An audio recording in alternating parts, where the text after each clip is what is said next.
সাইয়েদনা মুসা আলাইহিস সালাম জিজ্ঞেস করলেন, ইয়া রাব্বি, আল্লাহ আপনার কি ঘুমে ধরে না? আল্লাহ বললেন, কোনো কথা বলা যাবে না, দুইটা গ্লাসের ভেতরে পানি নাও, পানি ভর্তি গ্লাস নিয়ে তুর পাহাড়ের উপরে দাঁড়াও। সাইয়েদনা মুসা আলাইহিস সালাম দাঁড়ালেন, আল্লাহরে আবার জিজ্ঞেস করলেন, আল্লাহ আমি জিজ্ঞেস করলাম কি আর আপনি করতে বললেন কি? আল্লাহ বললেন, কথা বলো না, যা বলেছি তাই করো।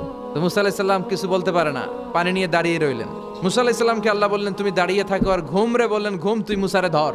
ঘুম যে এবার সাইয়েদনা মুসা আলাইহিস সালামকে ধরেছে, উনি ঘুমের ধাক্কায় আর থাকতে পারে না, একবার ডানে যায় আরেকবার বায়ে যায়। ঘুমের ধাক্কায় হঠাৎ করে কাত হয়ে পড়ে যায় আর গ্লাসগুলো মাটিতে পড়ে খান খান হয়ে ভেঙে যায়। আল্লাহ ডেকে বললেন, মুসা বেশি কিছু হেফাজতের তো দায়িত্ব দেই নাই, শুধু দুইটা গ্লাস হেফাজতের দায়িত্ব দিয়েছি, ঘুমের কারণে এগুলোর হেফাজত করতে পারো নাই, ভেঙে খান খান হয়ে গিয়েছে।